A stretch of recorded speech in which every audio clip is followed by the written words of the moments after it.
Right, here we go then. This is a first for me. What do? I do this first of all.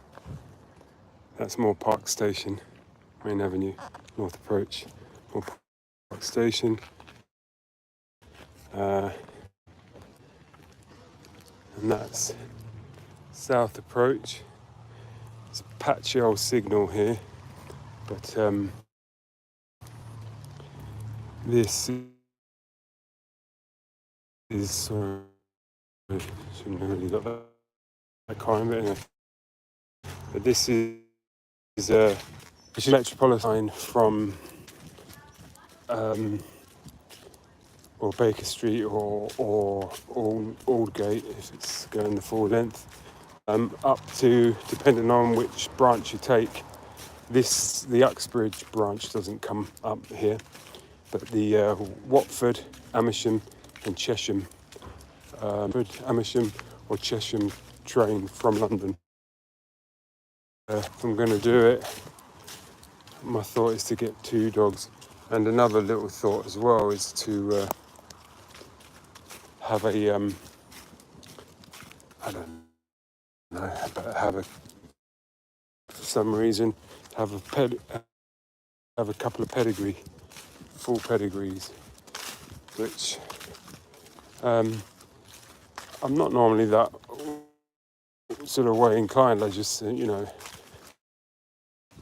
but I didn't follow through on it. If you fumbled and bumbled around, so once you get into trying to have other people's input sway your mind, is the beginning of the end. And I don't think it's necessarily anything bad about anything anyone else says. It just shows that, an indecision is usually followed by lots and lots and lots more indecision. So, you feel, the pros and cons. 4 pros, 4 cons. Oh, let me look a little bit more. All right, 8 pros and 8 cons. All right, 27 pros and 27 cons. It just, if you have a dog, it's something you take full responsibility for, so it has to be your own decision. And of course it's good to hear what other people are going to know, because it was ridiculous, but I think it would have been a good idea to have just suit, don't you? You just get on with dropped you into and there, or what did I knew, I know someone who used to say that it's not about who bought it, it's who it's for. So, it's like, there I am in that sort of analogy. It's like, there I am sort of thinking, oh wow, look what I've pulled in, the opportunity to have a puppy. And it's like, you tell someone, they're like, you're kidding, I was just a spaniel or whatever. And then you realise, oh, I was the conduit, I thought I was the destination. So anyway, none of that happened either, as I found somebody who's very much a dog lover, and she was very keen, and she concurred that there's another way in and out just there, that these were indeed, this is a little creek that comes along, probably just, I think it's part stream and part culvert down off the sides of the banking on the railway line, which is up slightly higher. I haven't seen the photos. I think I was told they were something like show cockers, which means exactly what it said, but I just tried to get too technical with it. I wonder what type of ones they are. It's like, no, they're full pedigree. I can't remember if they're getting mixed up, Cocker Spaniel, Springer Spaniel's the big one, isn't it? I suppose. Anyway, these were going to be kind of like the lower end of medium-sized. I'm just wondering, I'm getting some messages on the screen. Maybe it's the signal, don't know. First time I've done a roaming sort of.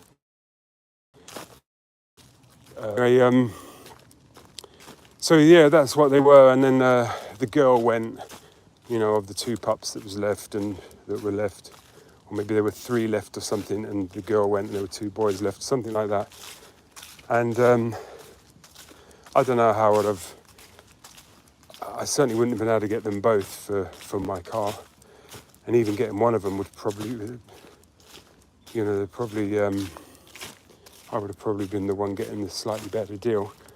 But anyway, I sort of, I did a second thought on it, and then that's just lost at that point, isn't it? Especially when it was a bit, in the situation I was in at the time, it was a bit of a dumb idea to begin with, but sometimes those dumb ideas are the best. If you sit and wait for the perfect storm, you don't get anything done. So anyway, so that's a long digression on the fact that I'm walking through here without a dog.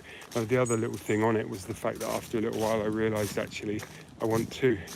I would have had, a boy and a girl off of him if I'd have been brave enough and resourceful enough to just face up to it and follow, and as I keep saying, follow through, which has another meaning, but that's not the meaning I mean.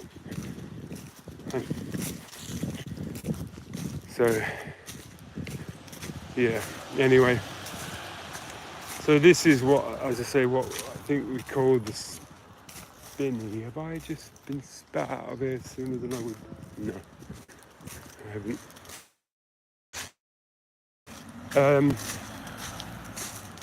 And what I'm going to do, actually, I think I'm just going to do a simple little thing. I think dogs everywhere. Gonna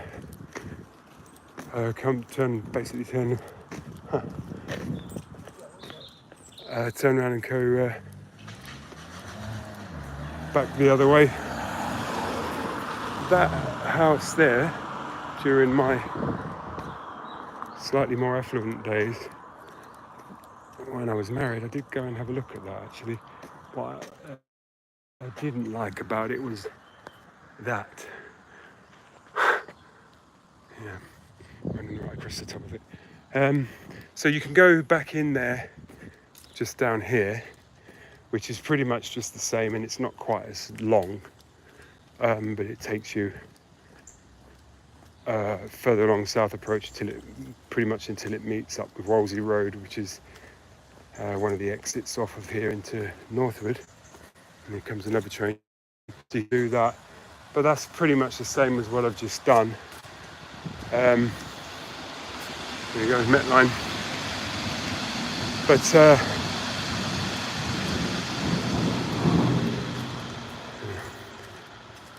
I'm going to go this way because it's slightly more interesting than just a narrow path. Well, I mean, it's nice enough, but, and I know I kind of do have a tendency to really go on one, start walking, and then I get ambitious. I just keep walking and walking. I probably shouldn't do that because I haven't really eaten that much right now because I need to go shopping, and I'm just scheduling it in for later on today. So I'll eat before I go. And that was that meant that I was kind of sort of saving up what I was going to eat until later, because I haven't run out of everything actually, but I've run out of things I can be bothered to do something about. So no drama, but that was my plan.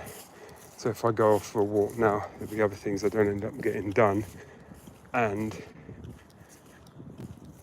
I'll get pretty hungry. There really are dogs. Lots and lots of time they come to say hello. Hello. That's all right. I'm actually just talking about dogs as it goes. On you two, this way. Right. So this there, what you can see there is Sandy Lodge Golf Course. It's a private golf course, but pretty much along the line of those, possibly even double voltage. I think usually it's 180,000, but those could be military ones because the Northwood Air Base is nearby. Northwood NATO base is nearby. So they could be 360 volt, 360,000 volts, sorry. That's so I'm led to believe.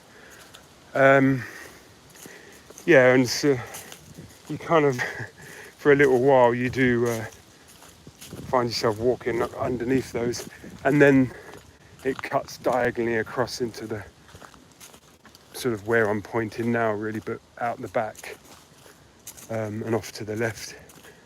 For those of you who know the area, it then goes down Hamper Mill Lane, and you can do if you want to the footpath right of way, that is, I'm saying. And it also, what else does it do? It can also go, I think it's called the Ebury Way or something, but it can also go up to the Grand Union Canal and over it, that's only, well, as the crow flies, it's probably about 2 miles away. Might be a little bit more than that when you walk it. So it's not too far. So there's loads of nice things like that around here, which, considering it's so,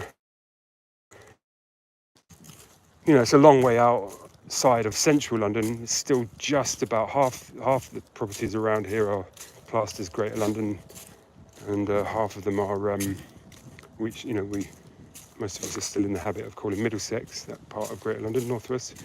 But the other half are Hertfordshire, and it's weird. You end up with a combination. You end up with a Harrow postcode and a Watford telephone number, which is, for those of you who find that interesting, that was a neighbour of mine, actually. Didn't know that he walks in here as well. But yeah, that's the thing these days. Whenever you're not really sure who you are, because you're in this sort of hybrid thing of one side of the road is one thing, one side's another. The thing these days that settles those sort of confusions is usually who do you pay your council tax to? And in my case it's Three Rivers District Council, not Hillingdon Borough Council is nearby, but in a different direction. But most of Hillingdon council around here is a HA6 postcode, but in my case I'm in Three Rivers. So it's a little bit, anyway, it's a bit wider here. Where I was showing those, I showed that just as a point of reference, showed that house I'd once looked at buying way back in my glory days. The next one arrives. By that side of that house, the footpath goes up that way, and that's the London Loop. It goes all the way around London, so you're free to walk on that as well. I'm just looking to see what kind of rubbish, but not, is it alcohol? No, not normally. It's normally, might get a few of those, unfortunately, a few of those gas canisters, whatever people do with those. But usually it's just fizzy drinks. I think it's just kids. There's a few schools around here, merchant tailors in particular. So I think it's just good to know that there's, actually honey, to the song Honey Tree. Some of the footage for it was shot in South Africa. The song got chosen for a CD that was released out there, and I literally went to Johannesburg for a day. I mean, I stayed overnight, but I arrived in the afternoon and I left the following afternoon. And from the UK, it's a 13-hour flight there and a 13-hour flight back. So I was probably in the air for as long as I was doing anything else. It's remarkable, though. I did I performed the song live, and I did get to see I think it's Cruse, not the prison, but the White Lion, the wildlife park or something. There was this classic park. Okay, I ended up getting, and I think I did more in terms of, because everyone was like, but anyway, when I came back, I had a really, really lovely low tripod. I had me. You won't be kicking yourself for not watching it sooner than now if you do check it out. But anyway, my point for saying this was that, and I think it was in there, is that I thought I got to get some more footage. The guy's coming to pick up this. I got to meet this guy actually in a pub that I'd sold the camcorder and the tripod to. So I rushed out, came in here, put the tripod up, put the camera on, had to stand quite away from it. Some guy was standing on his own with a and so some of the footage in Honeytree is not from Africa. Some of it is, so that's legitimate enough. But some of it isn't. It was filmed in here. And then I immediately packed up, cleaned the mud off of the bottom of the tripod, and went and met this guy. I went and met this guy in the local Weatherspoons or something. I mean, I don't drink, so he found it easier to find there. There's some private roads around here, and the sat-nav tries to avoid them and stuff, so it can get a bit confusing for some people, especially back then, not so much now, but in the early days of sat-nav or whatever.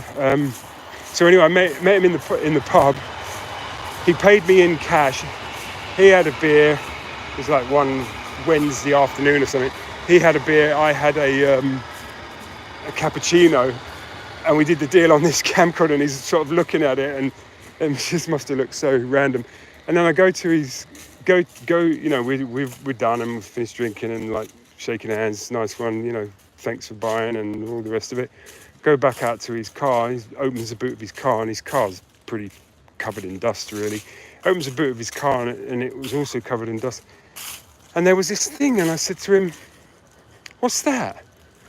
And he said, "What?" I said, "That." He said, "What?" I said, "That." Pointed right at it. He said, "Oh, that." He said, "Oh, that's a camel saddle." I was like, okay, yeah, all right, that makes sense, doesn't it? In the boot of a Ford Escort in Northwood in London, there's a camel saddle, and it's so obvious that it would be there that he didn't even really notice that it was there, and he knew there was, it explained itself. It's a camel saddle. Oh, of course, yeah, fair enough. No wonder. No. What? Why you got a cat? And I don't think I even asked him. I was just thinking, what a random afternoon this is turning out to be. So then I went back home and chopped up the last of the footage which I had got off of the camcorder before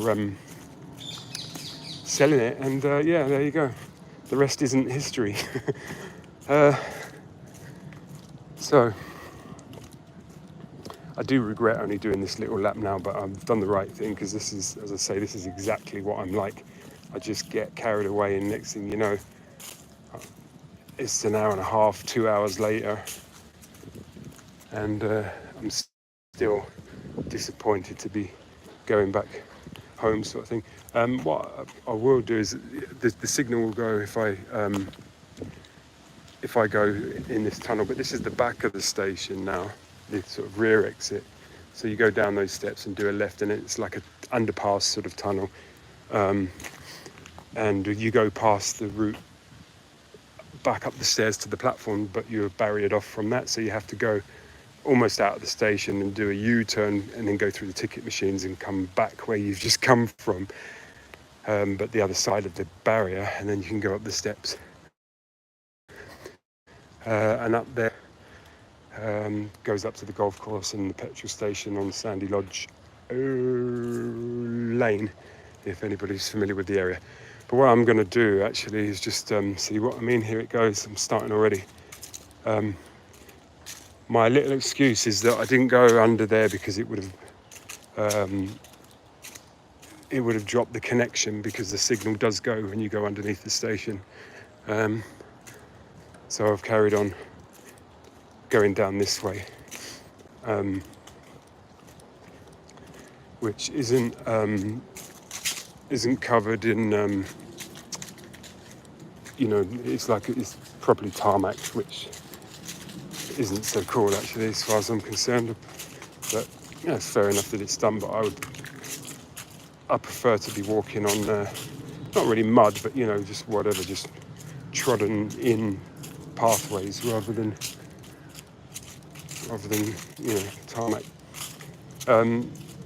So I don't normally come along here. What I would normally do actually is cut across the back of the sounds a bit weird, that train. Anyway, I'd normally cut across the back of the golf course and then do a left and come down Sandy Lodge to basically wriggle around down into where I'm about to end up here now as I come out of this path. But as I say, again, it's more than anything, I've done this walk, various iterations of this walk, obviously so many times, I've been here so long. And I've filmed it countless times. But this is more than that, it's just it says on here, very bad connection. But more than that, it's my first proper YouTube live, so that's why I'm doing it. Those barriers are kind of moved. Not really sure who actually whose responsibility that little route is. Maybe it's London Underground, maybe it's Moor Park. Anyway, so yeah, you'd come down here. A friend of mine had a TR6, Triumph TR6 is like his was a 1971 two-seater convertible British sports car from the 60s. So a lot of people say the last proper TR, because there was the TR7 afterwards was considered to be not quite up to snuff. But basically I remember him coming around here, around this bend, and going up the hill, and the back end stepped out on it. It was quite it was right, he called it just a little bit of oversteer. He wasn't even necessarily doing anything too mad, but it was similar to this, where it was like the roads were damp, and probably a little bit greasy, maybe some leaves as well or something, but that was it's funny how that particular thing from decades ago sticks in my mind. Oops. I was just about to say, I wonder if this guy's actually going to stop. Then I realised I had a camera in my hand. Yeah, he's going to stop. So that in there is the edges of Merchant Taylor's School, Middlesex County Cricket. I'm not sure, I haven't checked recently, but they have played actual first class, league matches in there, and some pre-season ones as well in there. And it's probably, I would say that's Middlesex. I don't know for sure, but I would say that is Middlesex, and that is Hertfordshire. So what a funny place Middlesex is when you consider, I think Richmond and Twickenham, parts of Richmond and Twickenham are in Middlesex, and here we are. So that, so Middlesex stretching all the way from Surrey to Hertfordshire. It's a shame that it's saying on my screen very bad connection. I was hoping it might pick up from now, but it hasn't dropped the call. I don't know. I was going to zoom in actually. That's what I was going to do. Just where are they? The cows. Sorry about the shakiness. I could probably do it better by doing, there we go, the English wildebeest. Boom. A little bit easier to zoom in and out on YouTube Live compared to Facebook Live. I have a feeling this guy in his car here is either testing out a car he's buying or something, or he's lost and he's probably going to ask me where something is. But no, he's dropped off his passenger. So left is London in terms of that bit of railway line there, and right is well, it immediately, if you go into Watford, it immediately goes round like that and over there via Croxley,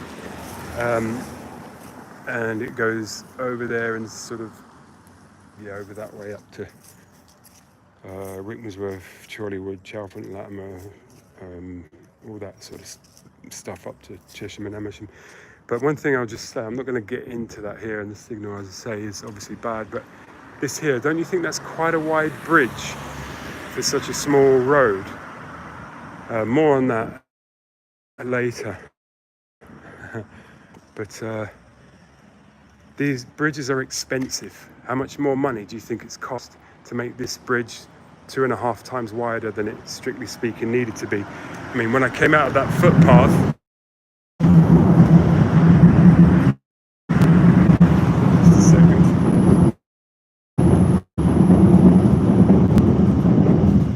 Train going over. When I came out, it was literally the road. You know, it was just squeezed over the top of the road. You could only walk on one side of it. So for this to be so wide, there's a very obvious reason for that, which I have discussed on other, I want to use the word forums, I don't mean literally forums, but you know, other channels, whatever.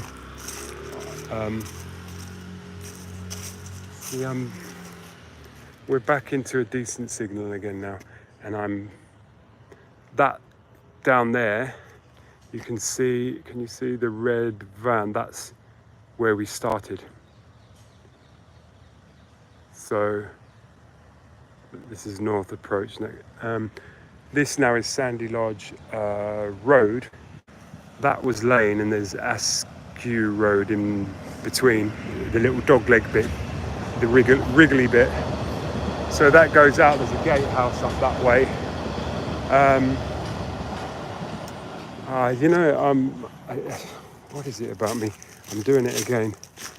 That's the sort of simplest way to just go back, but I've got ambitious again. So I don't know if I'm gonna, I don't even know if you can edit it, but I don't know if I'm gonna edit this or what I'm gonna do. But in a way, as I'm testing it out, it'd be a good idea to just wrap up and get it in the can and see what it all amounts to or equates to. But no, I bite off a little bit more.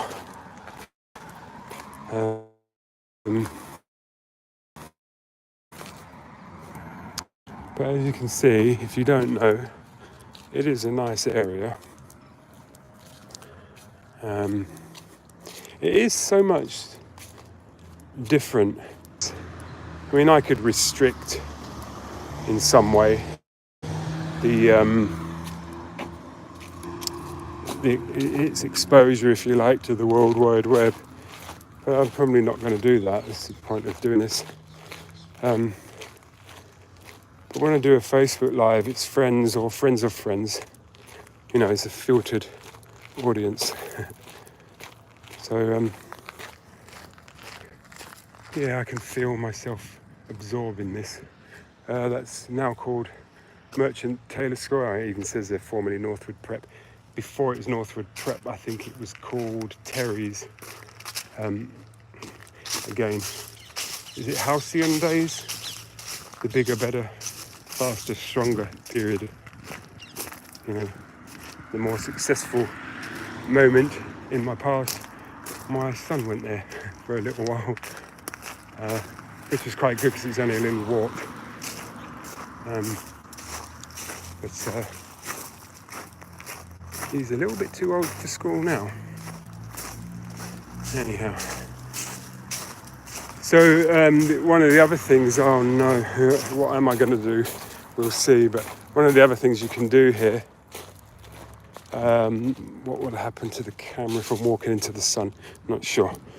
But doing a left here this road would then parallel that north approach, which was my alternate option.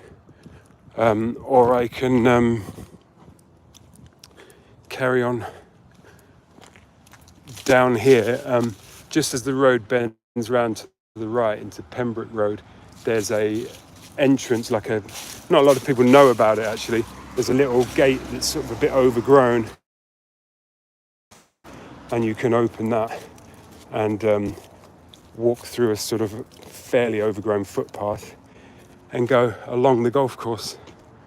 And this golf course here, which is behind these houses, is actually a public golf course, which is quite nice. It's in a nice big tree. It's in a nice area.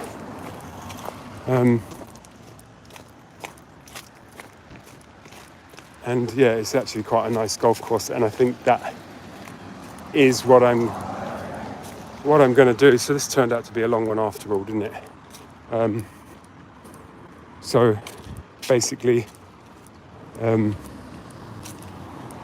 will go along here to more or less where the gatehouse is, and then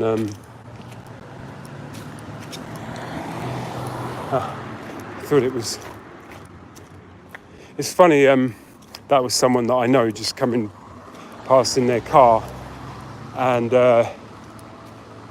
it's so funny that I kind of knew it was her, even though it's a different car. Well, it's the same car but a newer one. You know, those people that just stick to the same car every 3 or 4 years. They're buying the same car as they had before, but a slightly newer one. And I don't know why.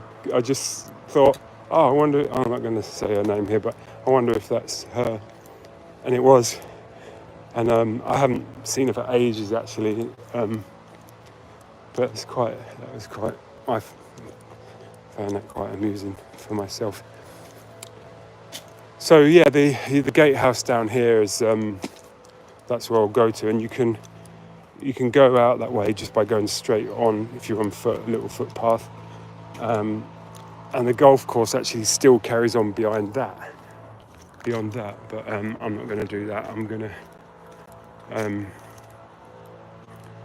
do a left at the gatehouse and come back on the golf course. But isn't it lovely, the colours this time of year?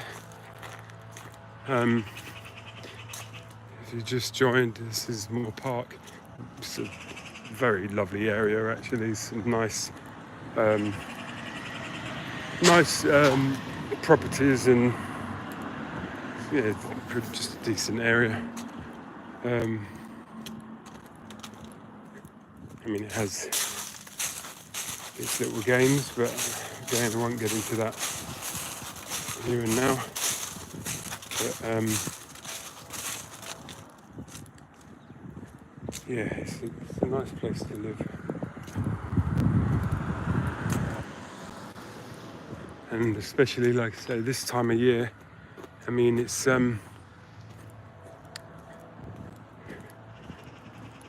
spring and autumn are great, aren't they? It's funny for me, when the summer starts disappearing and autumn starts heading towards us. At first, me personally, I'm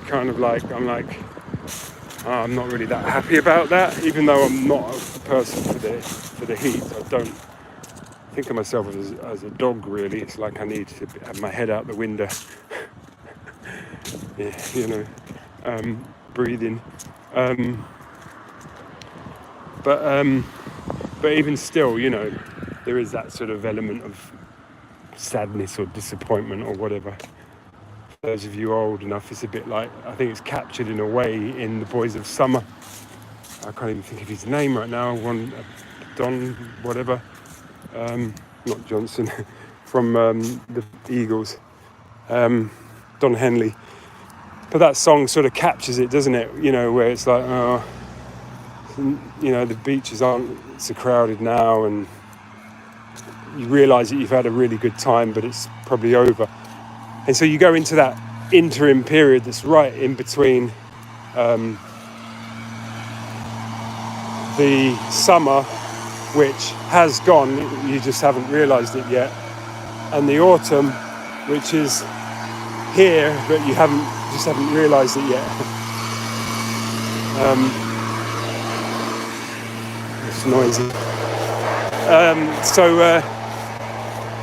But once you get to this point where everything, where the autumn really, it's not even subtle anymore, it's very definitely here. It has a nice, cosy feeling. That's the point where you think, time to nip out to the country pub, sitting around its fireplace and eat some homemade food, you know. So I do like autumn, and spring's the same, you know, where that sort of optimism. But it's funny to think of autumn as having a feeling of optimism in the autumn, but I actually do. Don't know what that optimism is directed at, but just I suppose that it's a beautiful world, and although our weather is not considered to be that great in this country, and you can get all kinds of different weather in the same day, we do, in amongst that sort of randomness, we do have very definitely have 4 seasons. Depending where you are in the UK, you may or may not get snow. The south coast, not really. It can happen, but not very much of it. Further up north, you will do, and inland, you might do. But there's still, so we don't get the, you know, if we had anything to ski on, it probably wouldn't have snow on it. So I think our biggest mountain in this country, I'm not even sure if Snowdon is just about a mountain. I think it is. Mostly our biggest mountains are actually hills. So everything about England is mild, really. But I actually really like it. I think it was an adder snake, you know, in my ripe old age. I think it's the first time I've ever seen a living one come out of the undergrowth in all my years. And that's about the most deadly thing that we have. Oh, thanks. It's not Chris. Is that Chris? No. Right, okay, you just remind me of Chris. Sort of Oh, okay. He's still there? He's still there? I think so. Oh, okay, cool. There we go. So yeah, there's the gatehouse. Technically speaking, that actually, there should be none of that. None of that allowing people in or not allowing people in, and the barrier there and all that stuff is actually unlawful in actual fact, which isn't exactly the same as illegal, but it is unlawful. Up there is a footpath you can take further along. Straight up there goes into Watford and Camelot, the guys who organise the lottery in the UK. Up there goes to Rickmansworth. I'm going to go up here, and I'm not going to do it now because it's just going to make a mess, but these bollards should not be here because you can't just block off a road. This is a road, but here I am documenting once again, just as a separate cycle, that they've blocked it off. It does, as you go further up, it does turn into a dead end, and they would probably say, well, it's to stop people going up there and having to turn around. It doesn't matter, you know. At the end of the day, this, what I'm standing on right now, is public land. It's a public right of way, it's a public road, and if you want to put bollards across it, you'd usually have to state a reason, make notice of it, and apply for permission to do it, etc., etc. So that's a tiny, tiny little smell of the skin on top of a much bigger pie of nonsense that unfortunately does go on over here, that I've discussed at length on Facebook Lives and stuff before, and I probably will put something together on YouTube, but I'm not going to right now, because right now I'm having a walk and testing out a YouTube Live. So just as it goes round the bend up there,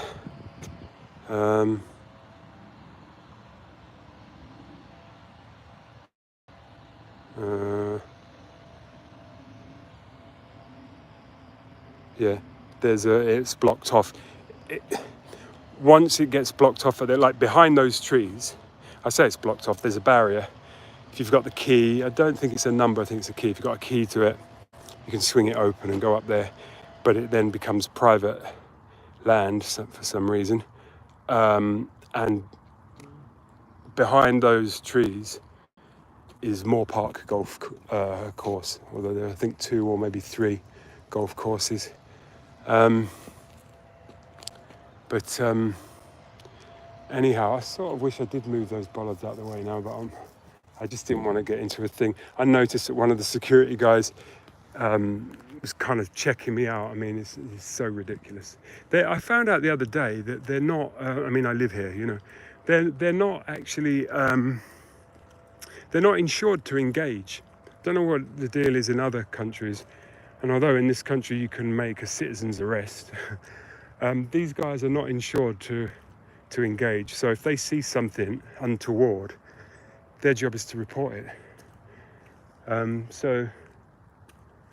And then because of the rights, the constitutional rights that we have in this country, the moment that gentleman stops me, he's done something unlawful. I think the correct term is that I am a free man walking on the land, not in some fictional 2 meters of water and hence maritime law. We're not in maritime law in this country. We're in, I think it is, common law.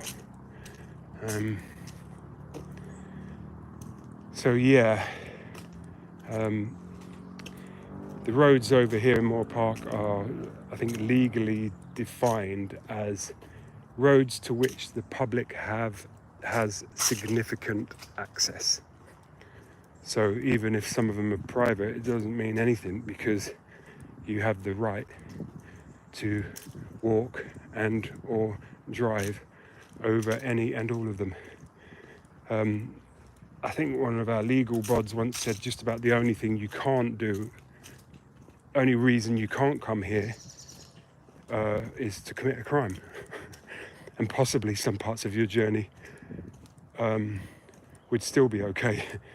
So, but there's train station here, there are shops here, there's rights of way here. There shouldn't be anybody there saying you can't come here or what you're doing or whatever. And even in the terms of the deeds to my property, it says that I have the right to pass and repass without let or hindrance. So what that basically means, pass and repass, so come and go, so pass, go through, and repass, go through again, come back the other way, go again, pass and repass without let or hindrance. A let is when you allow somebody to do something. And if you notice, there's loads of things you do every day that nobody has the right to allow you to do them because you just have the right to do them. So it'd be like me walking up to you and saying, all right, I'll let you take a drink of your water. You'd be like, what are you doing? So no, I'm just saying, I'm just want to let you know that I'm going to allow you to take a drink of water. It's like, well, I'm going to take a drink of water anyway. All right, yeah, but I just want to let you know that I'm going to allow you to do it. It's like, I don't need your permission. I have the right. So a let is saying to someone, letting them, allowing them. So without let, that means I can come and go as often as I want, whether and I don't need you to say, oh, it's you, Paul, yeah, you can come.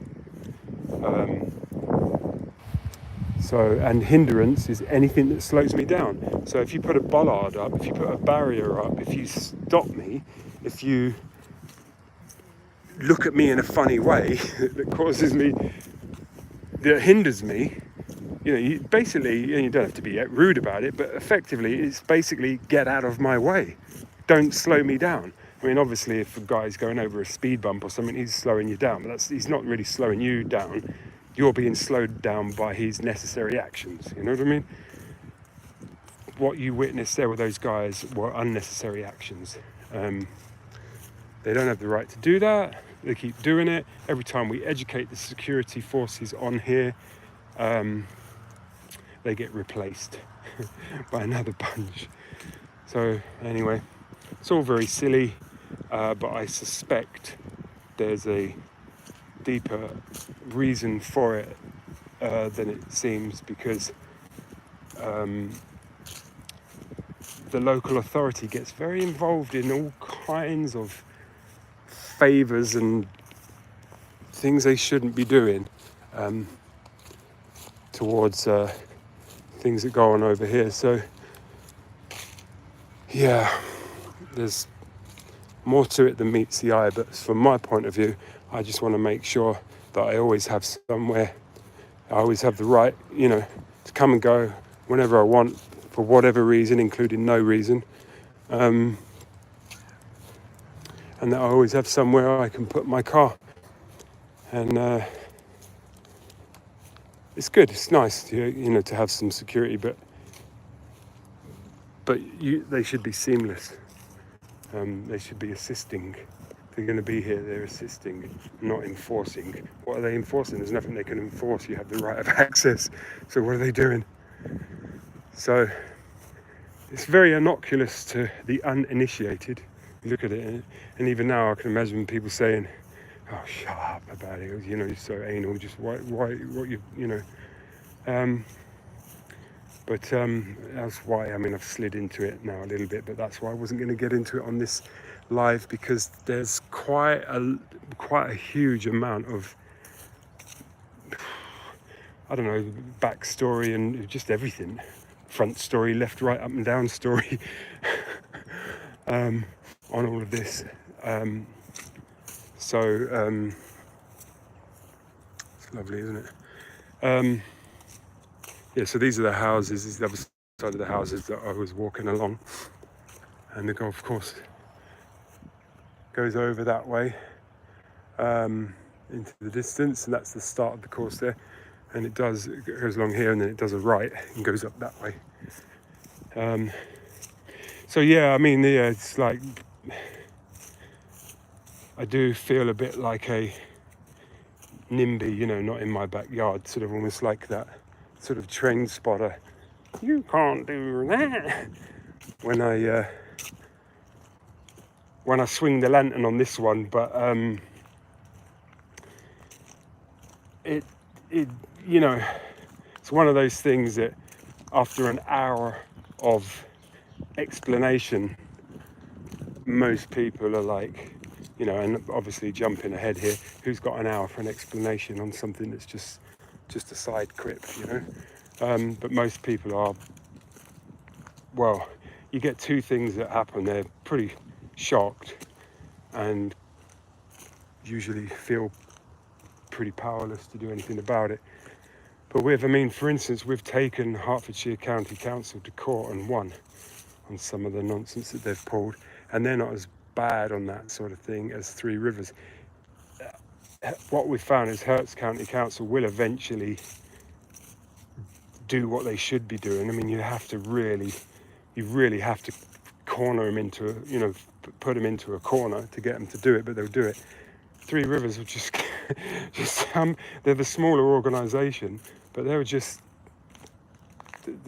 do stuff where you think, well, there's obviously no one around enforcing anything on you guys.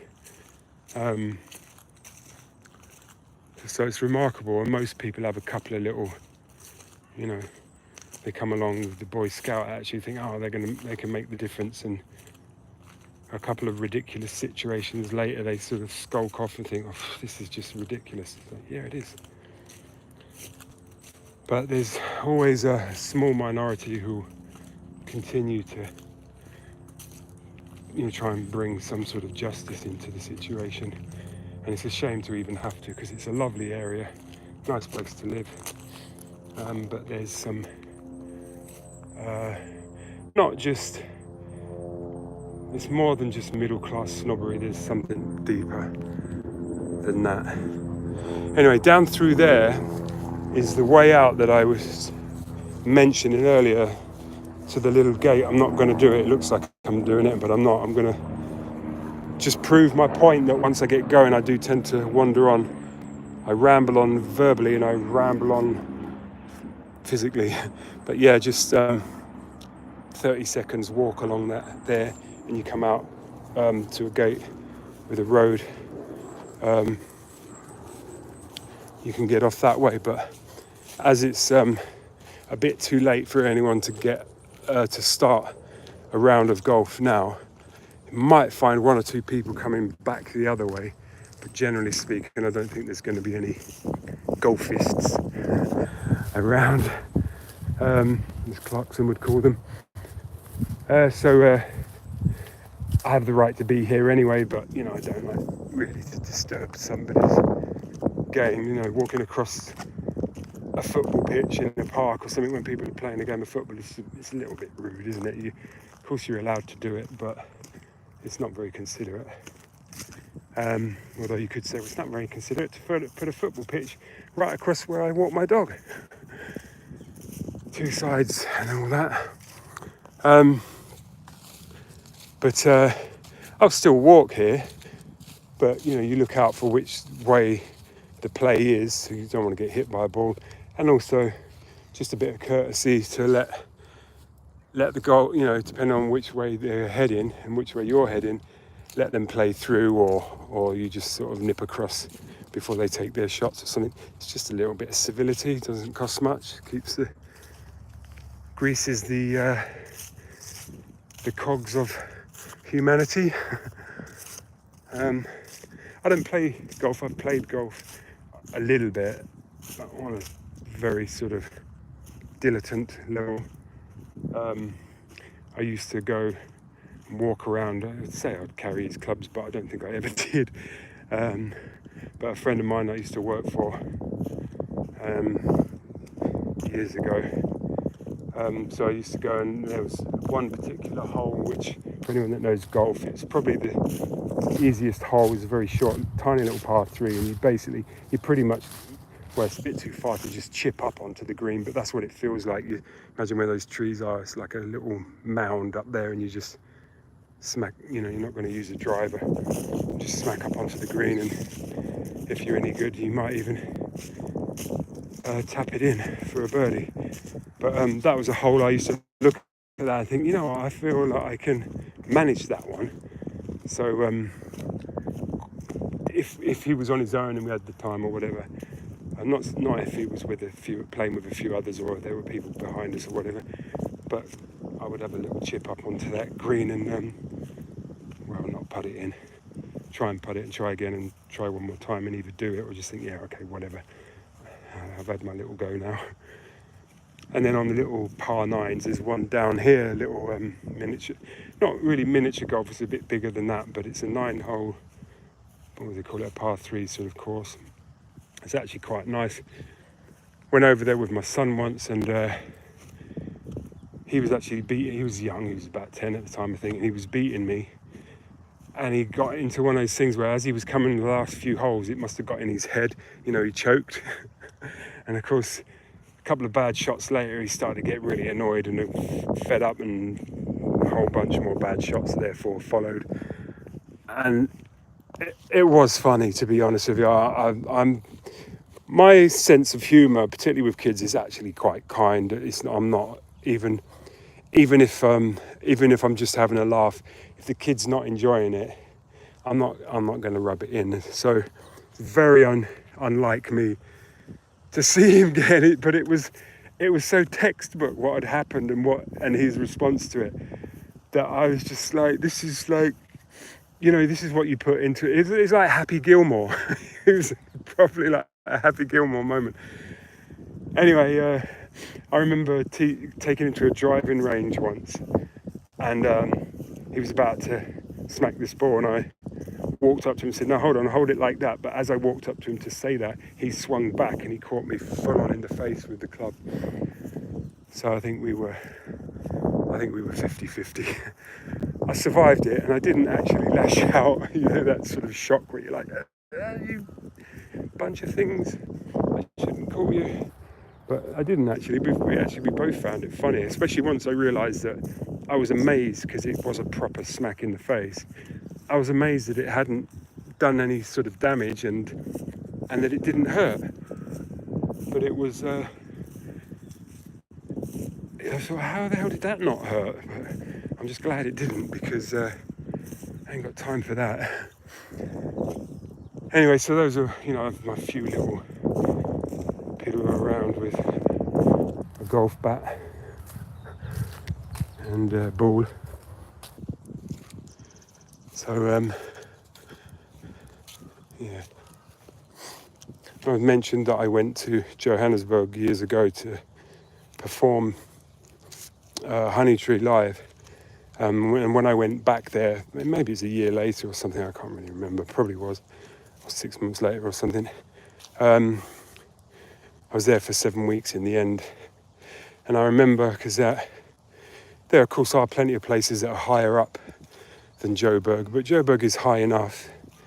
You do notice it. The air's quite dry there. My elbows dried out. I thought I was getting old. My elbows were kind of like crusty while I was there. And you could tell that there was less air to breathe. Just like it's almost like a little background noise that you were just aware that there was something like that going on. Not massively, but tangibly so anyway. But and anybody who takes vitamin E to oxygenate the blood is usually advised to double it up there. Double, if you take 400 IU a day, you take 800. So,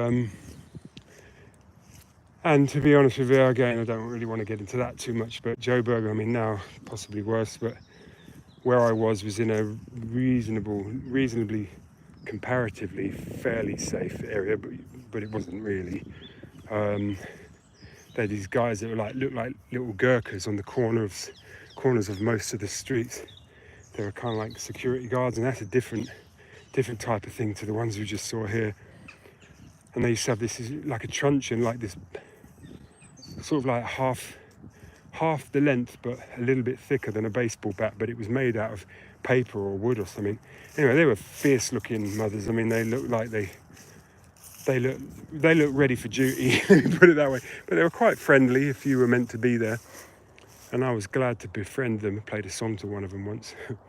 But my point is it always felt like you were on someone's menu or something's menu, and dry air and not that much oxygen. You can't really walk around on the streets on your own, and everyone I spoke to had been hijacked at gunpoint whilst driving their car. Some people more than once, but literally everyone. It's a bit of a crappy thing for me to ask, but I was just trying to gauge how sensationalist these stories were. But evidently no, evidently there was truth in them. So there's other things, the other plus points for there. I was still glad to be there, but the reason why I'm mentioning this is because the day I arrived back into the UK, I came up here on that first day, and it was a similar day to now, actually, quite a bit of a breeze. It was, you could loads of oxygen, let me put it that way. But I remember at Heathrow, landing at Heathrow, and swung the doors open, and I was like, oh, so lovely to breathe this air. And of course it's airport air, it's got kerosene in it and stuff. It's still nice. And like I say, by the evening it was getting a bit dark. I came and had a little walk up here and stood up on the hill up there, and I just thought to myself, oh, I love this country. It's just, I could feel the moisture in the air, that my body needed that. I could feel the oxygen in the air. I wouldn't sort of brag about it, but it was kind of like pretty much knew that I wasn't going to get eaten or shot or robbed or whatever. And it just, you know, this country is mild. The summers, for anyone who hasn't done an English summer, and you know, anyone who comes from a hot country, you look at our temperatures and say, oh, that's nothing, you should see what we get.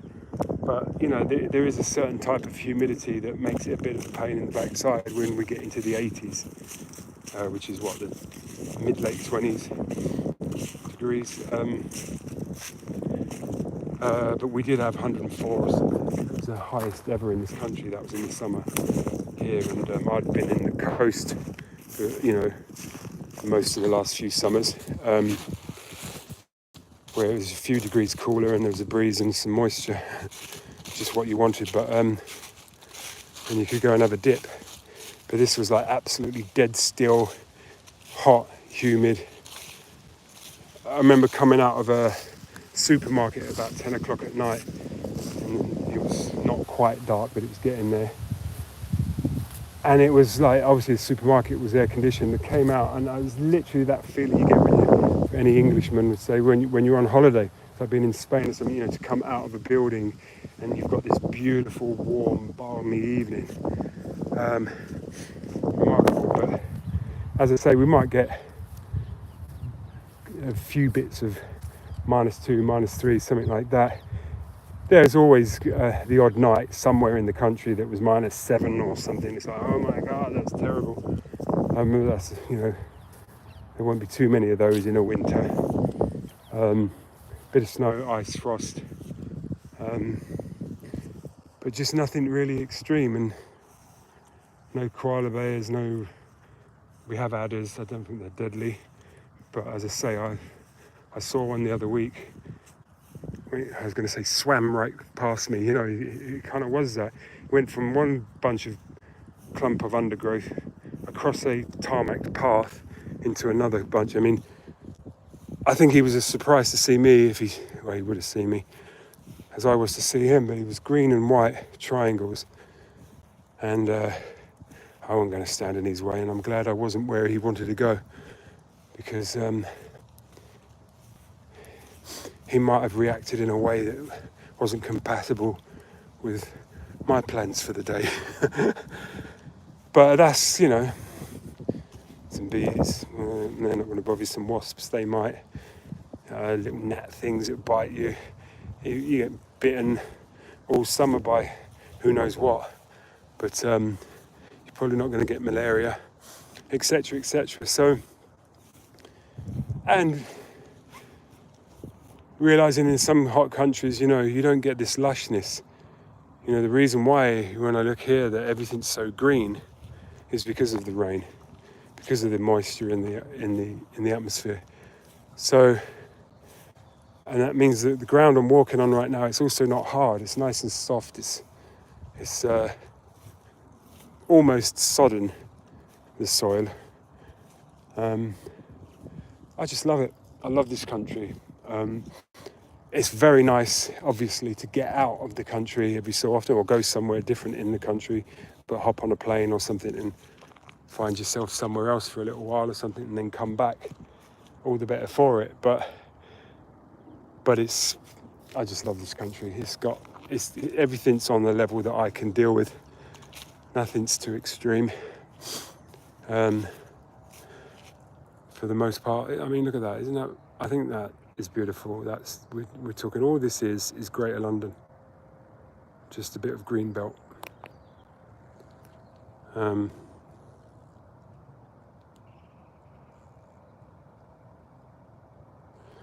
I just took a screenshot. I can hear the trains about halfway, about a third of the way back in that bunch of greenery, right to left or left to right, whatever is where the trees where the trains are. London is to the right there. Not London is over to the left. That in the centre of the camera going right back, that's Watford. That lot there, let's see if I can, that lot there is the NATO base. So it's pretty near. The, yeah, somebody told me, I think every nuclear vessel in the Northern Hemisphere is controlled out of that place there. So I think that's what somebody told me. Don't know. Whatever they told me, I'm pretty sure is true, because they're quite well up on these things. But whether I've actually quoted them accurately. But anyway, it's in something in that neck of the woods. I remember watching one of these sort of intelligent dramas, political sort of dramas. And it's one typical thing. It's like the dialogue is very swish and very clickety clack, and very intellectual. And then just as an aside, some scene they show this room and there's a whole bunch of generals or whatever sitting there, and they're trying to work out how to handle the thing that the movie's about. Can't remember what movie it is basically what I'm saying. But anyway, this was the situation, and it just came up in that sort of 1970s computer like dot matrix kind of green writing. It just went across the screen. It said Northwood headquarters UK, and it was like, just setting the scene. This is where we are now, and I was like, but this is an American movie. I mean, there's the extent of my political savviness. Lived here for years and seen these. We even used to have in the summer, there was a local magazine. In fact, they ended up being a client of mine in my programming business. This local free magazine called Optima. And it was full, really, of estate agents' ads, pages and pages of them. But it had other things in there as well, but that was the most thing. And they used one of my systems that logs all of those bookings, those classified and display ad bookings. Anyway, that's another thing. But they used to have, around about springtime, I think, one of the estate agents used to run this ad. The Americans are coming. It's like, let your property to a military whatever.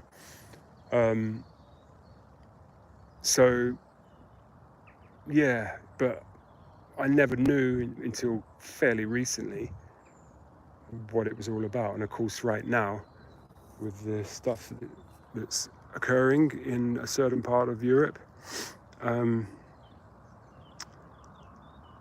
that's one half of that skirmish is they over there. So I do definitely say different things on YouTube than I say on Facebook, but I think that's a good thing. Apart from anything, I don't want to get banned. So Facebook is a badge of honour. YouTube is an inconvenience. So I could go up here and come back, and I sort of feel like it, and I was going to start doing that actually. Almost about to talk myself into it, and I remembered I got a low battery warning, so no. Oh, it's that.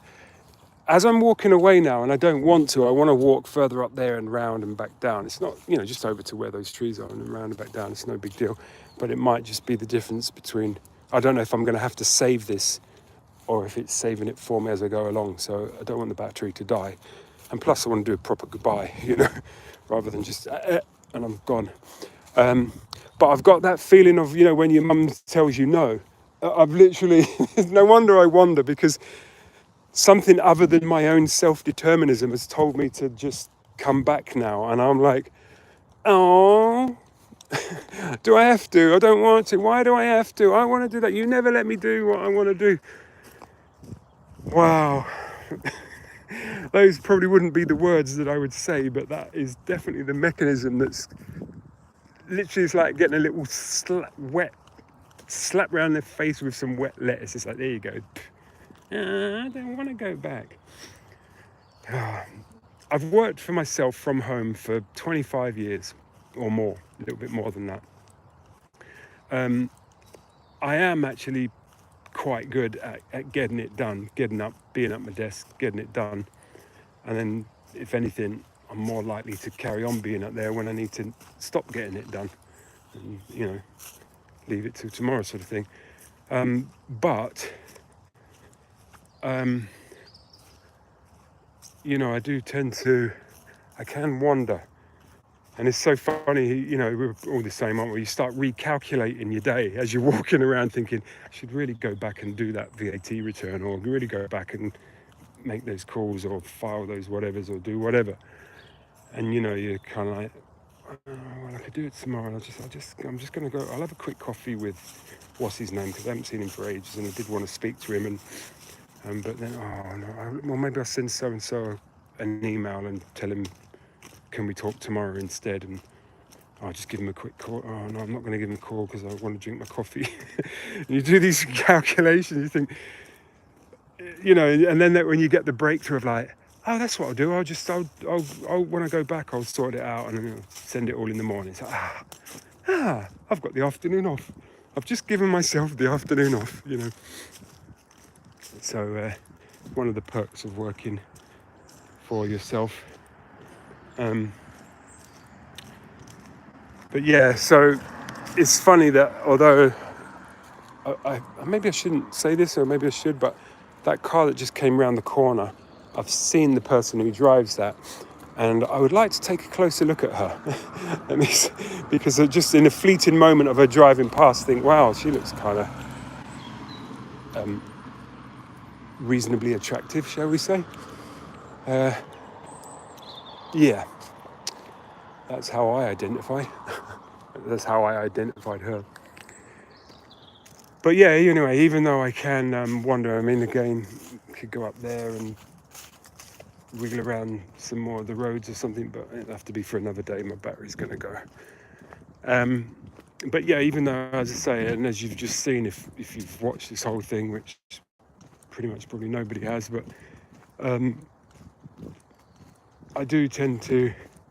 things do tend to evolve once I get on one. We're probably all the same, most of us. It's inertia, isn't it? Getting going, stopping, in motion, yeah. But I can still snap to attention and do the necessary tasks at hand.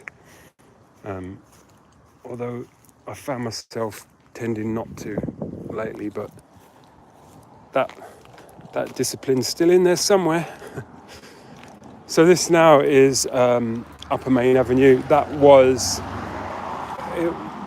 was Pembroke Road, but it is almost Aston's Road. That part of Pembroke Road, which I'm looking at now with the camera, and Aston's Road, which is up there, and all the way down here, this main avenue,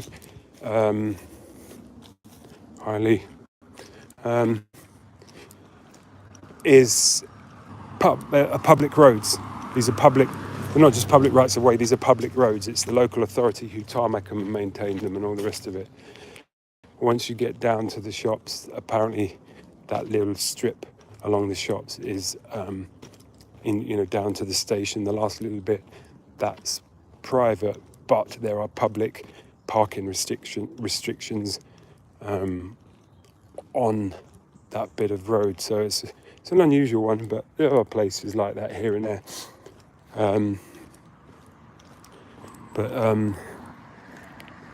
And the thing is, yellow lines and parking restrictions, they are set in law by a magistrate, and on behalf of, well, what was the Queen, I guess now it's the King of the United Kingdom, or King of England, whatever you want to put it.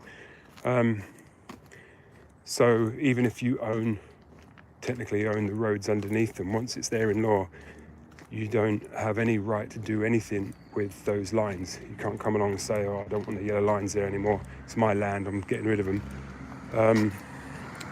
You can't do it if it's been put there in law, whether you asked for it or didn't ask for it, if you change your mind or if you never wanted it in the first place. If it's there and it's, gone through the proper consultation and all the rest of it, and it's been, judge has banged his gavel down and said to enforce anything on there. You can't clamp someone, you can't ticket someone, and you certainly can't remove those lines or modify them in your own little way, or anything like that. So it's quite unusual. But anyway, that doesn't stop them, I would say trying, but that wouldn't be the right word. That doesn't stop them from doing it. But anyway, if I am really feeling up to it, and if you can, because I don't know yet, because this is my first proper YouTube live, I might chop out some of this stuff, because apart from anything, if I'm not going to actually deliberately take this subject up and properly handle it on a live or whatever, then it's probably better to just try and find a way to just leave it alone, because this was a nice walk in a nice area, and that's what I was sharing. So the underlying thing, it's like looking at someone's house and so that's a really nice house. It's like, yeah, but my wife's a junkie. It's like, well, okay, I'm very sorry to hear that, but it would have been okay by me to just leave it at the house, and discuss the junkie thing another day. So anyway, yeah, that's my little analogy. But there we go. That's the end of that row of shops there. That's the station. And so that's where we were when I began this in slightly different lighting conditions than we have now. Although it's not dark, but it ain't going to get any brighter today, that's for sure. Trees there. That's the station. You can even see that's the platform. Oh, there's a train coming in, I think. Quite quickly, 16 minutes. There's always, there's a train. You're stopping and waiting for somewhere in Germany. I knew this place when I was a kid, but it's funny, you make these idle little thought, and then years later. But there it is. There's no natural end to this conversation other than the fact that I've arrived where I set off from. That will do, won't it? So we leave it at that. So there we go. Let's see if I can do this. Flip this round. 4 hour and 23 minutes. Wow.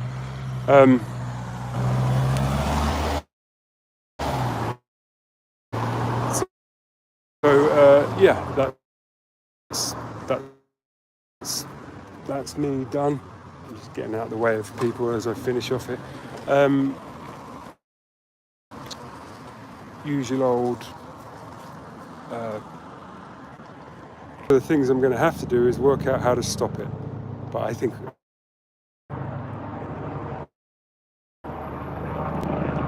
Are you sure you want to